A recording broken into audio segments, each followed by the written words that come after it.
Spiritual Living, Leesburg.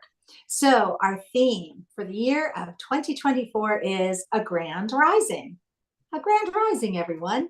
And our focus for the month of March is that's how we've never done it before, or that's how we've never done it. The message for today, oh, you're going to love this. The message for today is it's a brand new baby day. I can't wait to hear what Charlene has to tell us about that. Stay tuned and you'll find out. We are so glad that you took some time out of your day to join us. Please feel free to add to the chat or in the comments any prayer concerns or celebrations that you would like us to include later after our service, after our message, when we do our spiritual mind treatment, which is a form of affirmative prayer. So that's all I have to say to kick things off. Sit back, relax, you're here, and enjoy our welcoming video. Please join as we create our sacred space. We set our intention of deepening into our awareness and practice of our 5 pillars of spiritual living by lighting this candle in our virtual world. Our first pillar is sacred study, represented by the divine quality of truth.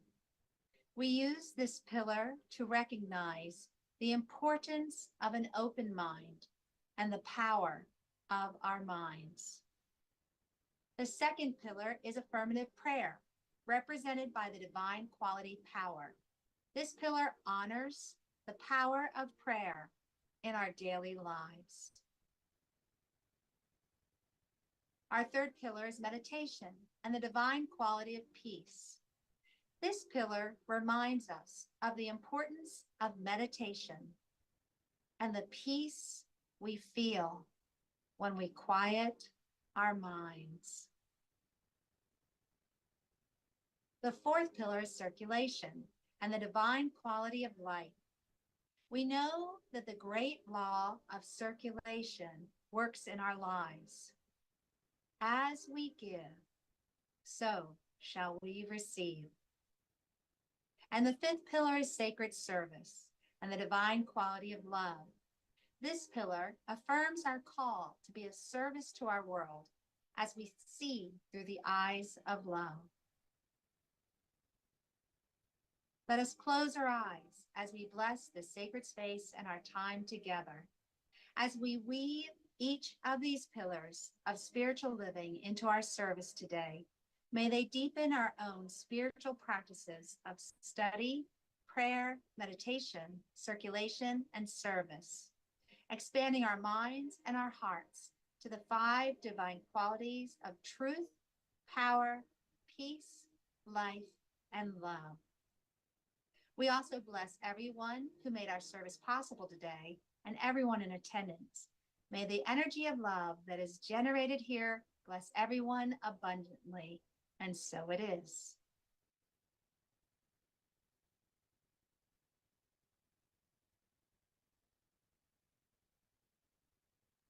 And now we have a special guest, meditation leader here. Kristen is going to be leading us in a wonderful meditation, and I will spin up the video.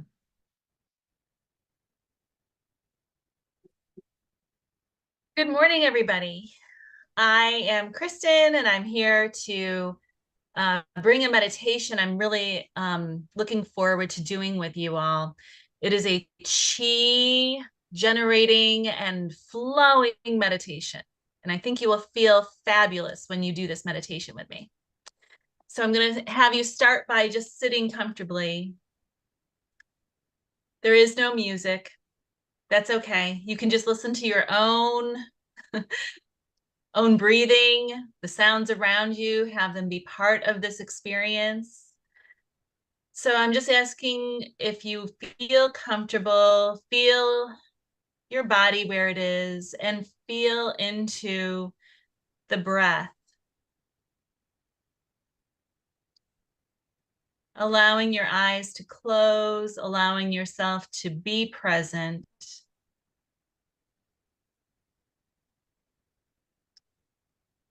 And with awareness, we're going to move our breath along our back, as we set an intention for this meditation, for what brings you here today. Are you looking for peace? Are you looking for vitality? Are you looking for inspiration? Are you looking for regeneration or some other kind of feeling or vibe that you can walk away with? Speak that intention into this meditation. And as you feel the breath, bring awareness down your spine, down your legs, to your feet.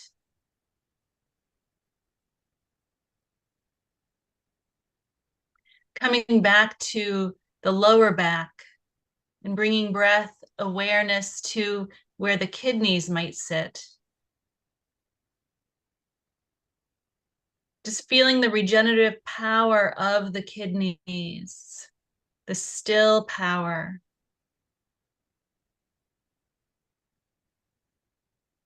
Resting here for a moment, and then with the next breath cycle, you're bringing that awareness to the right side of your body where your liver is.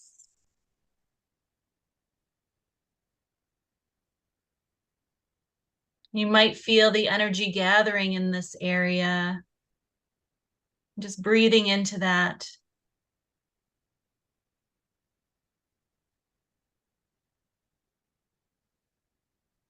Feeling that energy and that awareness move. And it's moving now up into the heart space, where you might feel joy, you might feel contentment.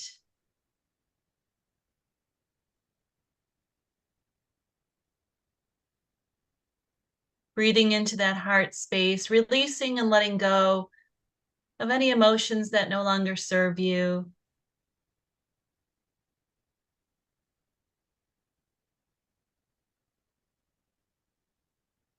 Now with the breath and awareness, we move back into the stomach area where the spleen might be.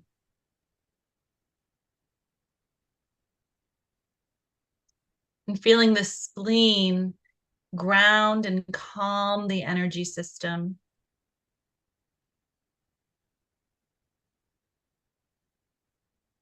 And then with the next intake, very, very carefully bring that energy and that awareness up into the lungs.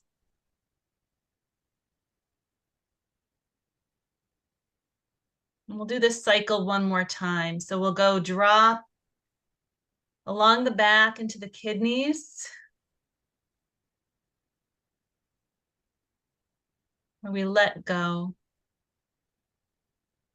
And let this process be carrying you to a state of chi balance, wholeness, vitality.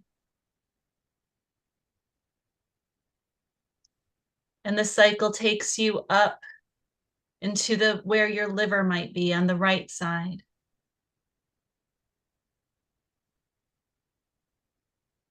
Breathing into that area, feeling the energy move through the cycle.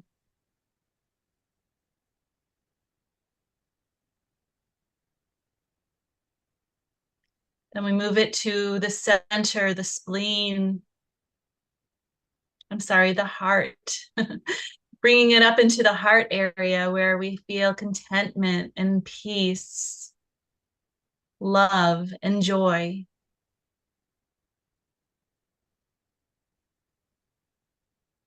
Letting go of perfection, and it's okay.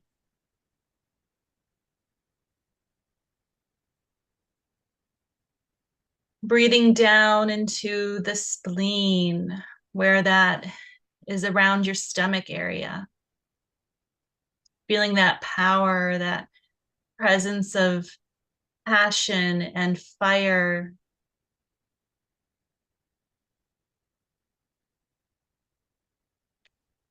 And then with the next breath, coming back to the lungs, where we let go.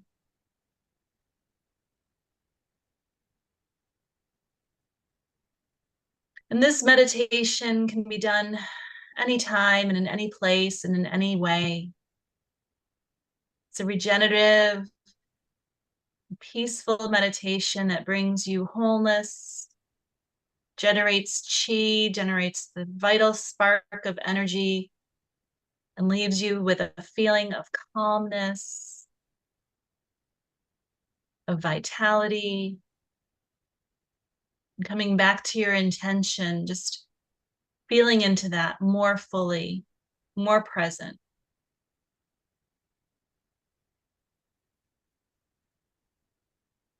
Just resting in that.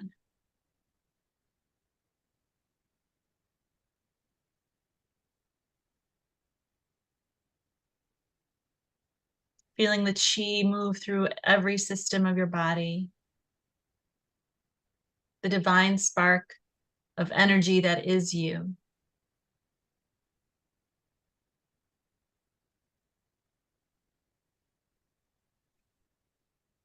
And with a breath, release and come back. Thank you. And so it is. What a wonderful meditation. Thank you for that, Kristen, just taking us through the breath and through the body, all the body parts I take for granted. Thank you. All right, so we have music from Leah. Allow me to share my screen.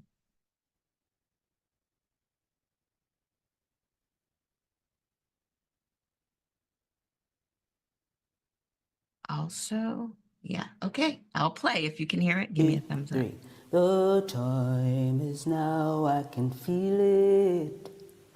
I feel it. I feel it. The time is now, I can feel it. I feel it stirring in my bones. The time feel like the time is now. I feel like the time is right now. Feel like the time is now. Feel it.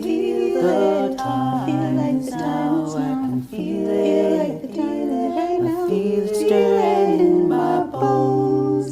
Yeah. The time feel like today, not tomorrow. Feel like today, not tomorrow. Feel like today, not tomorrow. What are you waiting for? Feel like today, not tomorrow. Feel like today, not tomorrow. Today, not tomorrow. The future is in your bones. That time is now, I can feel it. I feel it. I feel it. That time is now, I feel it. You're moving in my bones. The future is in your bones.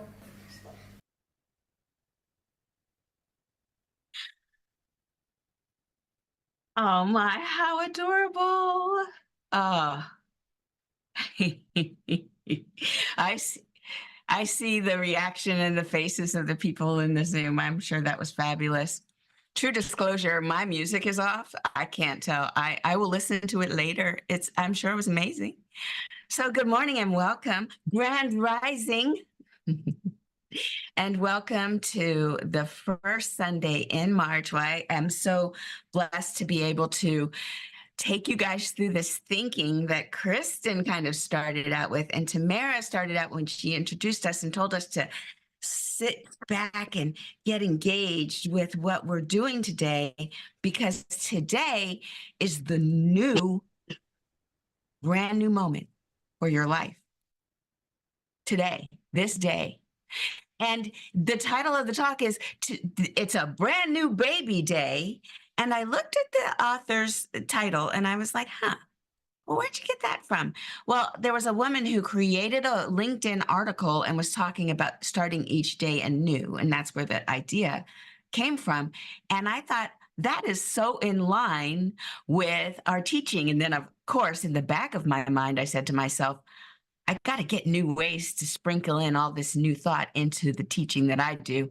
Yeah, I teach a lot of IT classes, but information technology, that's who we are. We are the information that the spirit of we are actually generating our life force through the technology of spirit. I could make it happen. So it's a brand new baby What happens when you see a brand new baby? I know it is the most precious thing in the world. And isn't our life precious? And when we look at the little tiny baby, we look at all the little fingers and all the little toes, and we try to resist just nom, nom, nom all over the toes and the fingers. It's that precious child that is new in this world with these organs that are new, that are trying to figure out its surroundings. And when Kristen took us through that meditation, I was thinking about that the life we breathe into our organs are the very same collection of capability that we had when we were born. Now, I know that it's not the same molecules, it's not the same cells.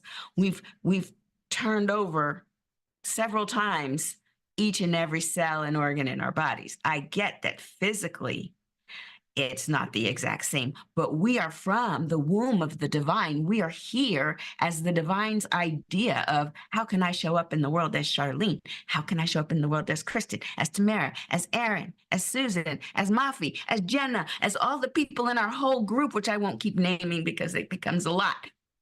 How can I show up as this being?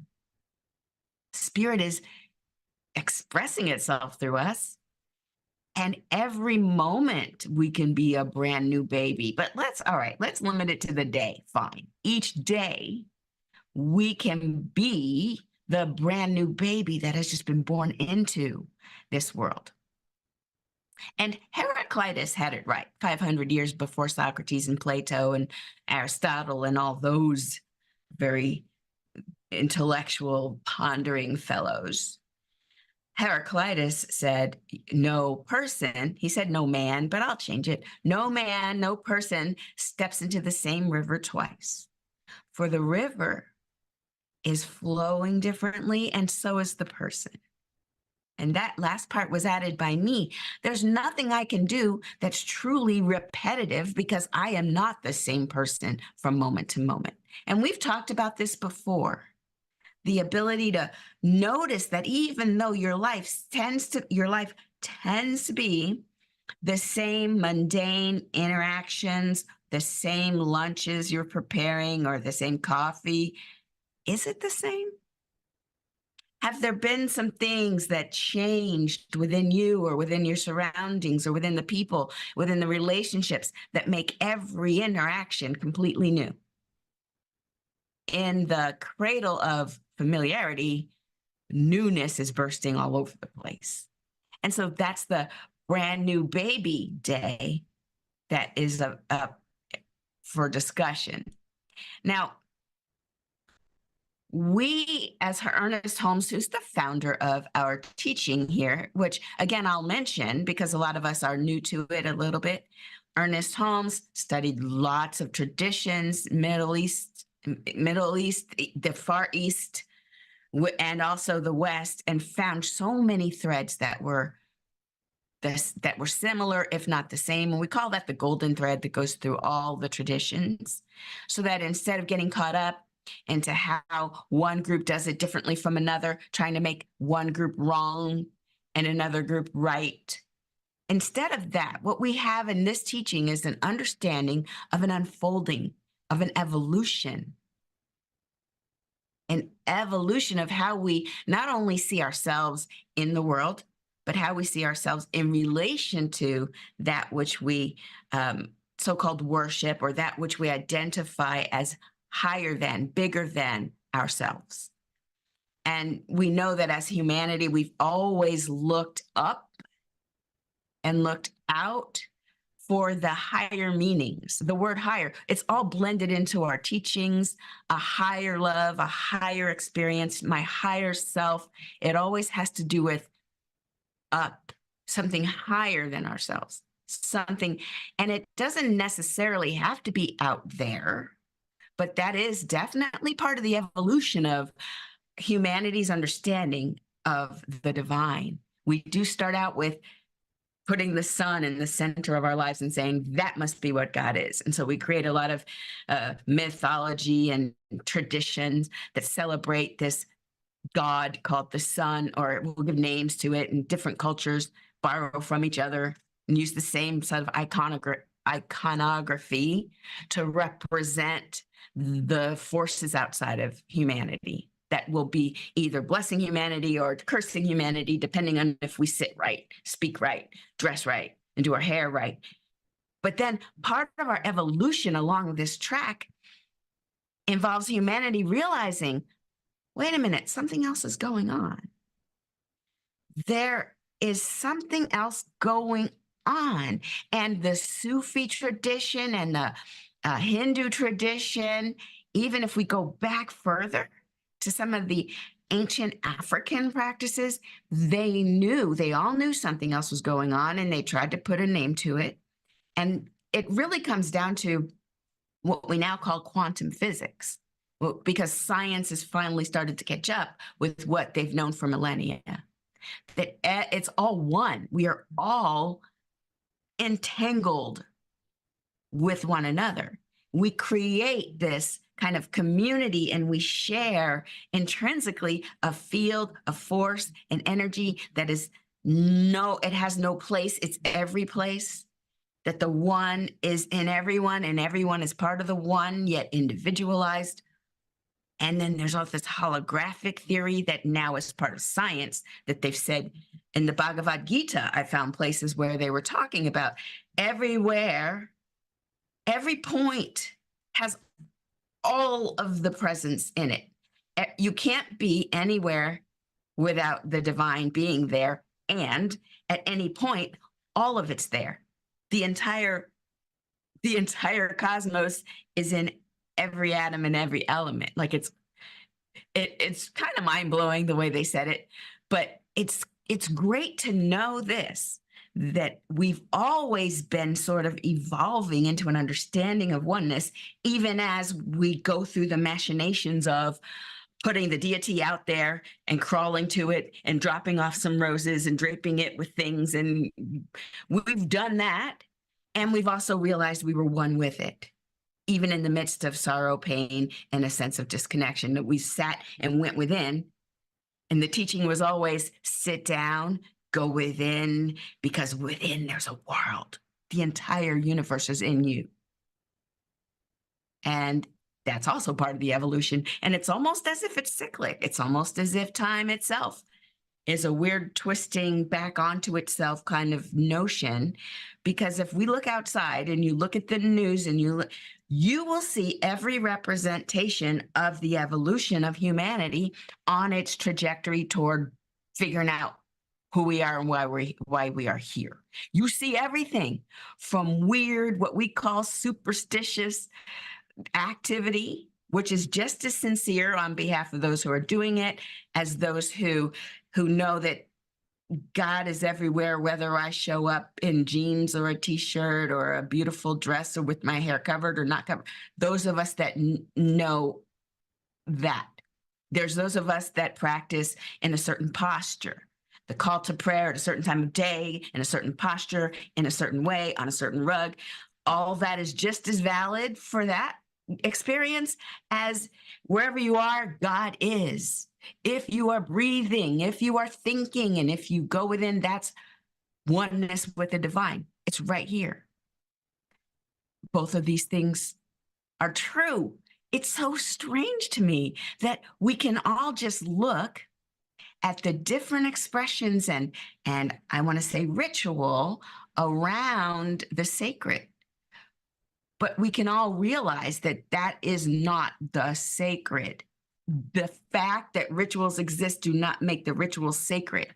Can you get my point? The fact that there is some stuff you got to do over here that you don't have to do over there does not minimize the sacredness on either one. And I'm just trying to say here that it's what we bring to that experience. It's our earnestness, it's our connectedness, it's our feeling, it's our felt experience of the divine that makes that so-called thing sacred. It's the consciousness that is us, that makes us able to commune, and that makes us able to come up with so many different ways of communing with the divine. And it's so cool that that exists. And I get disappointed when people try to beat each other up with it. I'm sad because their way of working through it is not the same as the other way of working through it. So now I'm not as valid as, why are we comparing? There's just, life is, we are. And then whatever we feel that is going to be taking us closer to the divine, we get to do that. And it's really cool if other people don't judge us. And also it's really cool if we can find like-minded people who see it the way we see it, and then we can practice with each other. We know that when we get together with each other, it just grows, and we bounce off of each other things we didn't quite see the same until someone else said it to us. And then it's, oh, that's really neat. Now there's a word for it. So I'm reading something from okay, so the evolution. Yeah, I'm reading something from Ernest Holmes. That's how I got there. I don't know where I just went, but we're back. And we are actively participating in life's ever higher fulfillment. And this is a paraphrasing of one of Ernest Holmes' discoveries as he's looking at all these different traditions. There's an inner pattern of God or spirit or whatever you want to call her. There's an inner divine pattern, and we actively participate in it. Science of mind, therefore, teaches that this evolutionary process that we can see in the natural world, it's taking a step upward. So humanity, like we can look in the natural world and see how evolution works. It has been done. Darwin and all the scientists have been able to map the genome, map when things branched out. That's all well and good. When it comes to humanity, it's a spiral upward where each level of it brings us higher in conscious evolution. And so this means humanity, we keep going around like this and spiraling up because we're trying to understand ourselves. So we spiral up. And so imagine a coil that goes around, and you'll find repetitive things happening over and over again. The hope is that each time around, you're coming from a higher place. Now just take a second and think about your life.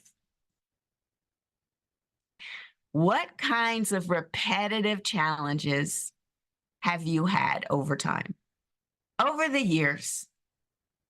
Whether it's relationships tend to be, or you tend to show up this way and you're trying to show up in a new way, or whether, even if it's a different house, it's the same old challenge to keep up with all the maintenance. Maybe it's something like that. Maybe it comes down to the difference between what you intend for yourself and what you actually do with yourself. And there's sometimes a disparity between that, your highest aspirations and then what you're really doing. Sometimes there's a gap. Whatever it is that's been sort of repetitively showing up in your life, just take a moment and think, have you raised your consciousness a little bit in regards to that? Have you at least just noticed something different the next time it comes around? And so consciousness, have you related to it differently? Even if it's just now you want to get curious about this situation rather than just reacting. Have you learned a little more as these issues come up? And if so, that means that you are evolving in consciousness, which means you're letting go of the old way that doesn't serve you. And every time this thing comes up, you're trying something new to deal with this thing that keeps coming up. The topic today, it's a brand new baby day. How can I take a challenge in my life, get curious about it, and come at it from a new state of being, they call it beginner's mind. Beginner's mind is a phenomenon that happens when people who are in a tradition, let's just take this teaching for a minute. This teaching Many of us are licensed. We've been in classes a long time. We learn affirmative prayer. We learn how to meditate. We learn affirmations, and we know how to journal until we get down to the root of whatever problem we think we're having. We learn all these tools, and we promptly don't use them enough. Okay, fine. We don't. New people come to one of our classes and they go, what? This works? Let me try it. And everything they try just works. It just works. They come into each new class that, like if you're taking a 6 or 8 week class, the beginner is demonstrating, manifesting. They've got this and that and boop, boop, and you're just woo. And then the people that are teaching the class, sometimes we look at each other and go, dang it, I need to use beginner's mind. Beginner's mind is the mind that doesn't have a lot of information about all the things that won't work. It doesn't have the mundane energy that sets in where you're like, I guess I gotta meditate, or let me do a treatment. You look at it a different way. I don't even know how to put it, except you get out of the old worn groove and you do something a little different. And so a lot of us in our practice have stopped doing the same thing the same way. We pride ourselves in these apps these days. There's a couple apps you can download that take you through prayer and meditation slightly different each time, because a lot of us just get tired of the same exact all the time. Even me talking to you every Sunday, it's so nice to have another person sit and say it a different way. Right? We all love to kind of get out of a groove and try a thing a different way and find out all the new evolution, what new things can come out of this beginner's mind. So with each new day, we see it as a gift.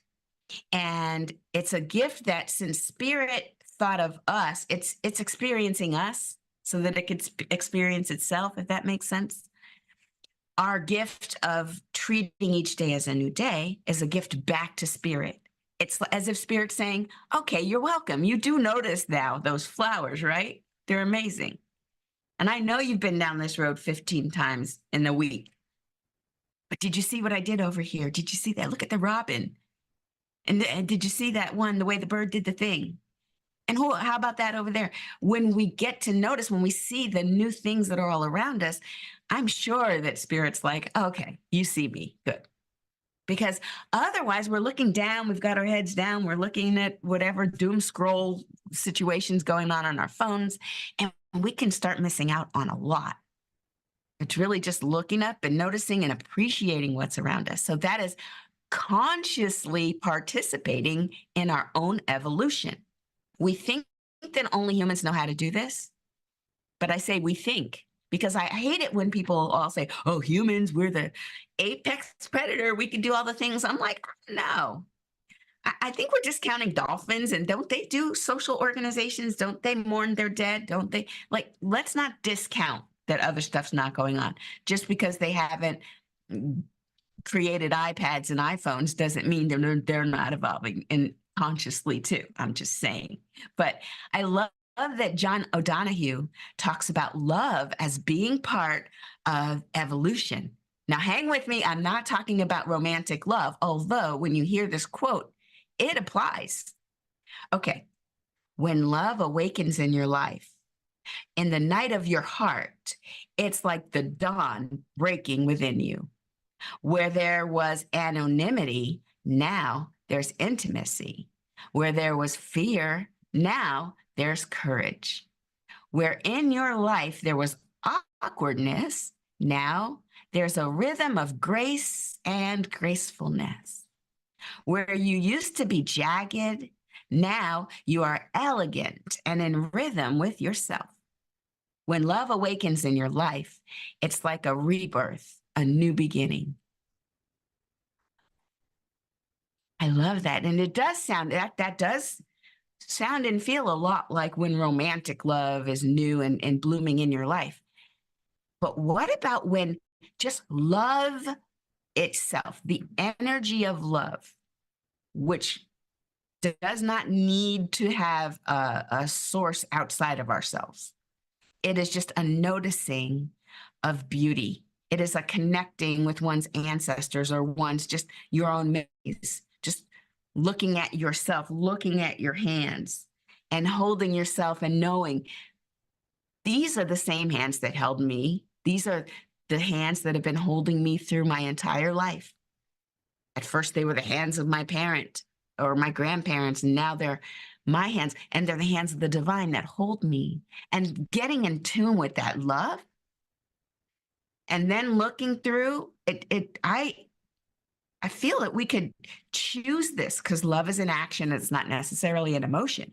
If we acted lovingly, starting with ourselves, couldn't this be when love awakens in your life? In the night of your heart, it's like the dawn breaking within you. Couldn't that just be you loving you? And then if you love you, you get up and you go out into the world, and it says here, where there was anonymity, now there's intimacy. And you're just, they say intimacy, into me, see. You're looking at people and you're allowing them to see into you as much as is comfortable. It's going to the checkout cashier and not being on the phone and saying, yeah, my day was fine. How about yours? Where there was fear, now there's courage. Well, we waken the love in ourselves and we start to move into the world with more intimacy, allowing people to see into you and seeing into them. It does shut down some of the fear. A lot of fear is based on not knowing and not wanting to know and coming up with our own story and putting it in their place and just thinking that that's the truth. How about we suspend that kind of judgment? And where there was awkwardness, we have more of a, I'm comfortable with myself. We're not thinking anxiously about what we just said or what we're about to say and how's it going to land. And then we end up with a rhythm of grace and gracefulness because we're not feeling awkward, which puts others at ease with us. And this is elegant rhythm with ourselves and with others. So this is, and John O'Donohue, again, this is the quote, and the final word sentence here, I'll end with this, because when love awakens in our life, it's like a rebirth. It's a brand new baby day, a new beginning. So this week, I encourage you to allow some of the words I've said to just spark an idea, something, think about. All right, here's some homework. This week, when someone invites you to do something or when you see something, check out your first response, your first reaction, your initial reaction, and then be curious about that. Instead of allowing the reaction to just spew forth, you see something, you hear something, someone says something to you, check your reaction, look at it and ask a question. Just do that and we'll check back in with each other. You let me know how it goes. All right, let's go within for prayer. I know there's only one energy, one divine spirit happening, and it's happening in, through, and as each and every one of us. Wherever we are, there is the presence of the divine that is having its experience through us. It is experiencing itself through each and every one of us, which means our hands are the hands of God. Our hearts are the heart of the divine. And this closeness can be felt if we simply take a moment and just sit. We know it's right there, nearer than our breath, closer than our hands and feet. This divine presence cradles us. And knowing that this is true, I just settle in and I speak my word that in any part of our bodies where there's any sense of dis-ease or disharmony, that this is not our highest truth, that there is a truth behind that. Instead of the appearance of ill health, that behind that is a divine pattern of wholeness. And we can, and we do settle right into that divine pattern, which is the higher truth about each and every one of us. And in this energy of prayer, I speak my word for Uncle Mark, Uncle Jeff, Sophia and Mary, for health and wellness. This energy around Kristen's family, just knowing that there is peace, there is joy, there is wholeness that is appearing and revealing itself, because that is the divine pattern behind any condition. And I speak my word that that divine pattern of health, wholeness, and completeness has its way. And just like the dark flees in the presence of light, I speak my word that any appearance of ill health flees in the presence of this divine pattern of wholeness. I know that is what is unfolding in this area for these beloveds, that this is its natural progression. And it is happening even now. And so I continue to bless each and every one in our community, adjacent to our community, related to us in any way. If there's any or ill health or dis-ease, I just speak my word that untruth just dissolves into the nothingness that it's rooted in, because the divine pattern of wholeness is happening right here, right now, and always. And so I release my word into the law, knowing the law always says, yeah, I got you. And I anticipate with just a heart full of gratitude, all the healing that's going on. So I release my word into the law, knowing that it is so. And so it is. Okay, we've got some music from Leah, but you'll have to give me a second to cue it up.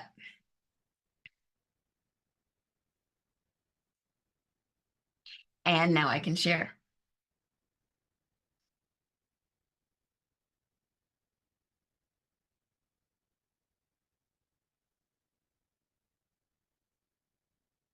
Okay, sure.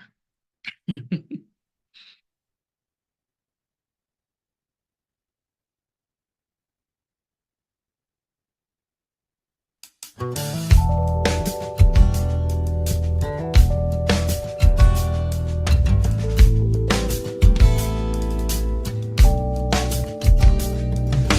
you should doubt that life is holy, about to shout what love just told me. Get into the moment, get into the moment.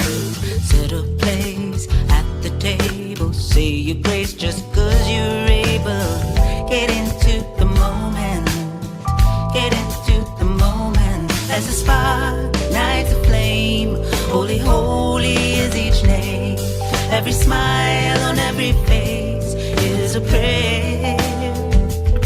In the dark and in the day, in the swirling Milky Way, in the miles of open space, here and there. Get into the moment, get into the moment, get into the moment, get into the moment, get into the moment.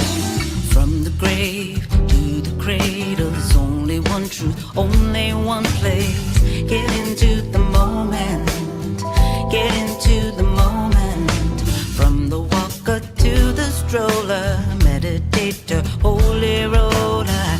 Get into the moment, get into the moment. Let the love of sun's embrace light your heart as it does your face.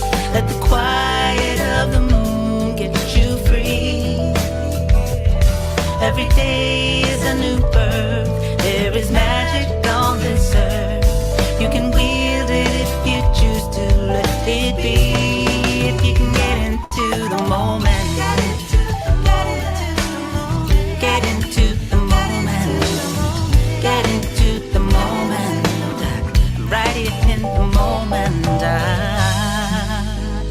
And if you feel answers are hard to find, just draw near to your own inner peace of mind, 'cause it will guide your heart if you will stand still. Get into the moment, get into the moment, get into